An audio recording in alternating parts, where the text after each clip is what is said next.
Music fans from the late 20th century will recognize the name instantly: Debbie Gibson, the Brooklyn-born, blonde wunderkind who wrote, sang and produced massive hits like Foolish Beat, Lost in Your Eyes, and Electric Youth. Gibson was just 16 when she broke big, releasing 2 back-to-back albums that went triple and double platinum. And she kept flying on that rocket ship of fame all throughout the 1990s, but in 2001, she released her last all-new studio album, M.Y.O.B, and shot off in a bunch of different directions: acting, creating musicals, opening summer camps, heading out on nostalgia tours. She's been around. Fans, Deb heads, know how to find her. How so? Well, there's been a lot going on behind the scenes with Gibson, now 51.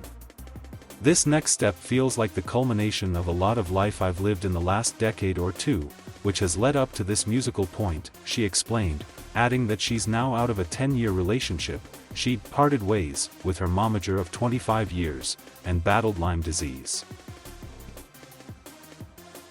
I do feel there's a lot I've come out of, and I do feel like my ability and my stamina and my joy is back in a whole new bigger and better way, she says. Musically, what that means is she's able to let go of the reins a bit. I've proved I could write a song already, so I welcomed input into this album, she says. That means pairing up with songwriters like Tracy Young and Dirty Work, and even duetting with Joey McIntyre, with whom she performed in Las Vegas in August, on a version of Lost in Your Eyes. Not only that, she's released the album on her own label, Stargirl Records.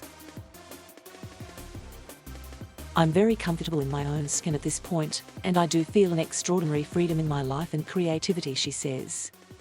This music was born of my experiences and the emotional space I was in, and that's parallel to my very first album. The first go-around I missed so much in the whirlwind. I was always worried I might miss a note, or I was figuring out how to get through the itinerary of every day, and now I'm more in the moment. Part of that is the maturity that comes with age, but Gibson says she's always been a fan of older pop stars, referencing how she got into Cher and Tina Turner when they were in their late 40s, and she was just in her 20s. I've always wanted to be heir to that throne, she says. An ageless, empowered female. Young female performers want to be superhuman and please everyone, and I sure was like that. Fortunately, she had the grounding of her mother Diane, and the support of her family in her career. Though their house had 3 mortgages on it, her mom borrowed $10,000 when she was a kid from an uncle who owned a farm equipment company in New Jersey to purchase her a home studio. In these days of GarageBand and Pro Tools, that might not seem like a big deal, but in the 1980s it was a lot to spend on an unproven teen wannabe. I had the most tenacious and slightly insane, in a good way, mother, and had it not been for her I don't know that my music would have seen the light of day, says Gibson. She was always resourceful and found a way for me to create my early demos, which I produced in our garage. My mom's a badass, and always has been. I was not going to be 14 years old and getting the attention of Atlantic without someone in my corner. This may be why she, like many music fans, empathizes with what fellow 1990s pop princess Britney Spears has been going through lately.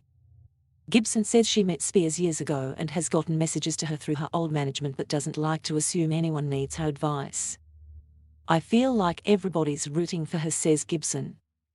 It's a crazy thing we do in this country, build people up and then tear them down. I hope and pray that on the other side of gaining her freedom she can regain all of her stability and creativity and thrive again. I watch her dance videos and she's using that art as a therapeutic way to get through life. For me, making the album during the pandemic was that, it got me out from under the covers every day. These days, Gibson doesn't really buy tabloid magazines, and has moved on to the new album, but working on more musicals, and still has big dreams. She wants to score films and even a symphony. I have so many goals, she says.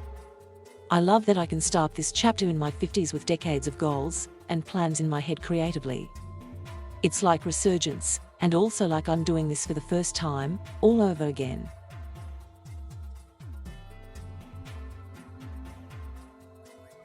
Thank you for watching.